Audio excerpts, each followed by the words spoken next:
नमस्कार दोस्तों, जय माता दी। दोस्तों, मैं हेमलता उपाध्याय आप सभी का अपने चैनल पर बहुत बहुत स्वागत करती हूँ। हर हर महादेव, ओम नमः शिवाय।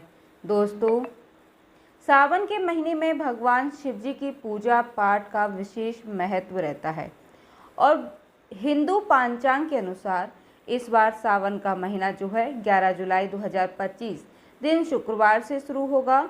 पूर्णिमा तिथि 11 जुलाई शुक्रवार को सुबह 2:06 पर समाप्त होगी। इसके बाद प्रतिपदा तिथि जो है प्रारंभ हो जाएगी। प्रतिपदा तिथि 11 जुलाई शुक्रवार को सुबह 2:06 से लेकर 12 जुलाई शनिवार को सुबह 2:09 तक रहेगी। सनातन धर्म में उदय तिथि की मान्यता होती है और उदय तिथि के अनुसार 11 जुलाई से प्रतिपदा तिथि प्रारंभ हो रही है। यही कारण है दोस्तों कि इस बार सावन का महीना जो है 11 जुलाई दिन शुक्रवार से प्रारंभ होगा। सावन महीने की पूर्णिमा तिथि रहेगी दिन शनिवार को। हालांकि पूर्णिमा तिथि 2 दिन रहेगी, 8 अगस्त और 9 अगस्त को। सावन मास की पूर्णिमा के साथ ही सावन के पवित्र महीने की समाप्ति हो जाएगी। तो भक्तों, आज हम जानेंगे सावन के पवित्र महीने में पड़ने वाले सोमवार व्रत के बारे में। सावन महीने का पहला सोमवार व्रत रहेगा 14 जुलाई, दूसरा सोमवार व्रत रहेगा 21 जुलाई को और तीसरा सावन सोमवार व्रत रहेगा 28 जुलाई को और उसके बाद दोस्तों चौथा और अंतिम सोमवार व्रत रहेगा 4 अगस्त को। इस बार सावन के महीने में कुल 4 सोमवार मिलेंगे। हर साल सावन पूर्णिमा के दिन रक्षाबंधन का त्यौहार भी मनाया जाता है और उदय तिथि के अनुसार इस बार 9 अगस्त सावन पूर्णिमा है, तो इसी दिन रक्षाबंधन की तैयारी भी होगी, त्यौहार भी मनाया जाएगा। इस माह में भगवान भोलेनाथ जी की कृपा प्राप्त करने के लिए व्रत रखें, कांवड़ यात्रा पर जाते हैं और शिवलिंग का विशेष रूप से सजाते हैं, अभिषेक करते हैं और कई तरह के जतन भी करते हैं। सभी का मकसद भगवान शिव जी को खुश करना होता है। भक्तों, प्रिय दोस्तों, कहा जाता है इस महीने जो व्यक्ति भगवान भोलेनाथ जी को प्रसन्न कर देता है उसकी हर मनोकामना पूर्ण होती है। लेकिन क्या आप जानते हैं कि सावन के महीने में कुछ खास चीज़ों को घर लाना बेहद ही शुभ माना जाता है।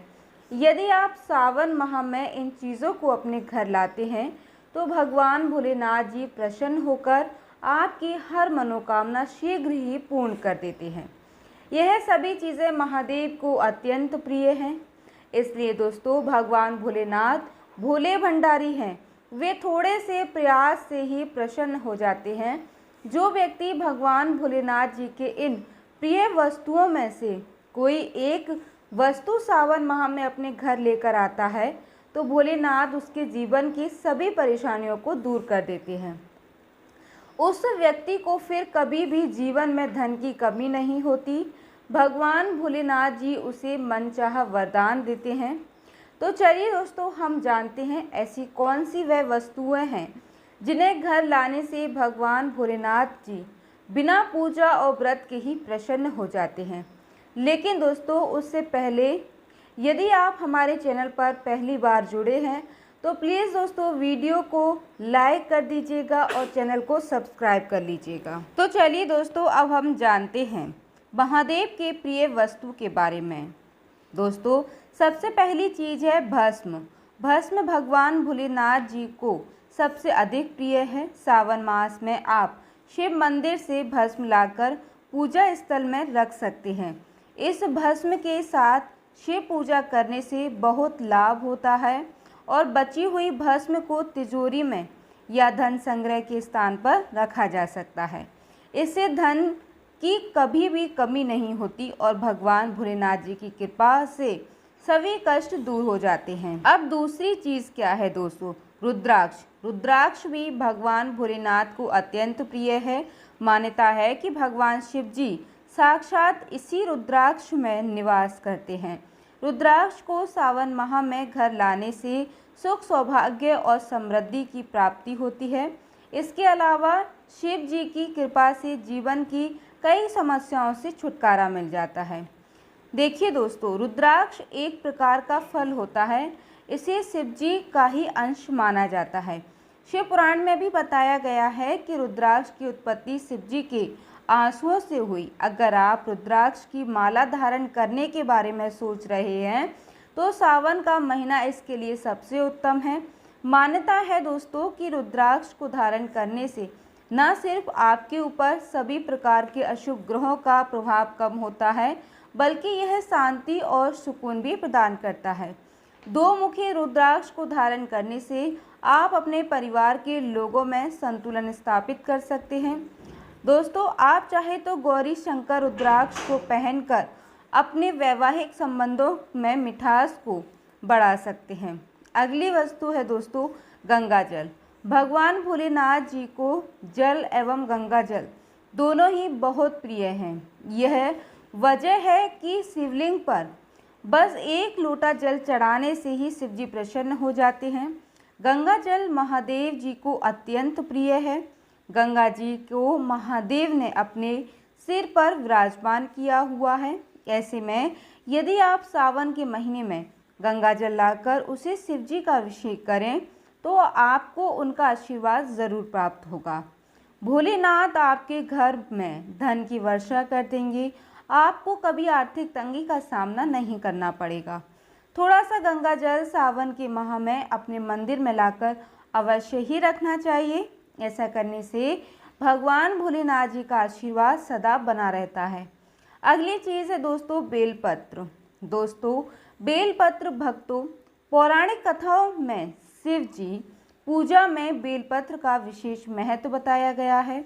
मान्यता है कि सावन मास में भगवान शिव जी को बेलपत्र अर्पित करने से हर मनोकामना पूर्ण होती है। लेकिन यदि सावन माह में बेलपत्र आसानी से ना मिले तो आप चांदी का बेलपत्र बनाकर उसे घर ले आएं और फिर उसे धोकर रोजाना भगवान शिव जी को अर्पित करें और सावन माह के बाद इसे अपने धन रखने के स्थान पर तिजोरी में रख दें। देखिए दोस्तों, ऐसा करने से भगवान भोलेनाथ जी की कृपा से घर में सुख समृद्धि बनी रहती है और कार्य में जो भी रुकावटें, जो भी बाधाएं होती हैं, आ रही होती हैं, वह दूर हो जाती हैं। अगली वस्तु है दोस्तों पारस शिवलिंग। पारस शिवलिंग और भगवान शिव जी का एक खास संबंध माना जाता है। कहते हैं यदि सावन में पारस शिवलिंग को घर लाकर उसकी रोज़ पूजा की जाए और अभिषेक किया जाए तो आपके ऊपर से हर तरह के दोष समाप्त हो जाएंगे। यह भी मान्यता है दोस्तों, जो भक्त पारस शिवलिंग की पूजा करता है भगवान महाकाल उसकी स्वयं रक्षा करते हैं। यह शिवलिंग घर में सुख और शांति लाता है। इससे घर में कोई बीमारी नहीं रहती और धन धान्य में भी वृद्धि होती है। अगली चीज़ क्या है दोस्तों? त्रिशूल। त्रिशूल भगवान भोलेनाथ का अस्त्र है। यह हमेशा भगवान भोलेनाथ के साथ रहता है। दोस्तों, त्रिशूल को बहुत पूजनीय माना जाता है क्योंकि यह 3 लोक और त्रिदेवों का प्रतीक माना जाता है। भगवान भोलेनाथ के साथ त्रिशूल का भी पूजन किया जाता है। त्रिशूल का पूजन करने से नकारात्मक ऊर्जा का नाश होता है और शत्रुओं से लड़ने की ताकत भी मिलती है। सावन माह में तांबा, पीतल या फिर चांदी का एक त्रिशूल लाएं, उसे पवित्र करें और भोलेनाथ को अर्पित कर उसका पूजन करें। फिर इस त्रिशूल को अपने घर के हॉल में रखें या अपने घर के आंगन में लगा सकते हैं या फिर अपने घर की छत पर भी लगा सकते हैं। इस त्रिशूल को रखने से भोलेनाथ की कृपा से घर में नकारात्मक ऊर्जा जो होती है वह नष्ट हो जाती है। घर में बुरी शक्तियों का प्रभाव कम हो जाता है। साथ ही शत्रुओं से लड़ने की भी शक्ति मिलती है। दोस्तों, आप चाहे तो त्रिशूल को लॉकेट लाकर उसे भोलेनाथ को अर्पित करें और फिर उसे धारण करें। ऐसा करने से बुरी शक्ति और नकारात्मक शक्तियों से यह लॉकेट आपकी रक्षा करेगा, आपको किसी बुरी नज़र नहीं लगने देगा, साथ ही शत्रुओं से भी लड़ने की शक्ति मिलेगी। अगली चीज़ क्या है दोस्तों? अगली चीज़ है डमरू। शिव जी का डमरू और उसकी आवाज़ दोनों ही हिंदू धर्म में बेहद महत्वपूर्ण माने गए हैं। पौराणिक कथाओं के अनुसार डमरू की ध्वनि से बुरी शक्तियों को तबाह किया जा सकता है और घर में मौजूद बुरी शक्तियों का नाश करना हो तो सावन के पवित्र महीने में घर में डमरू अवश्य लाएं। भोलेनाथ को अर्पित किए हुए इस डमरू को रोजाना संध्या काल पूजन के समय अवश्य बजाएं। ऐसा करने से घर में मौजूद नकारात्मक शक्तियां जो होती हैं उनका नाश हो जाएगा। अगर किसी बच्चे को डर लगता है तो आप इस डमरू को उस बच्चे के कमरे में भी रख सकते हैं। दोस्तों, ऐसा करने से बच्चे को किसी भी प्रकार का भय नहीं रहेगा। उम्मीद करती हूँ दोस्तों कि आपको आज की यह जानकारी पसंद आई होगी। वीडियो अच्छा लगा हो तो वीडियो को लाइक ज़रूर कीजिएगा। साथ ही हमारे साथ बने रहने के लिए, हमारे साथ जुड़े रहने के लिए चैनल को सब्सक्राइब ज़रूर कर लीजिएगा। धन्यवाद दोस्तों। जय माता दी।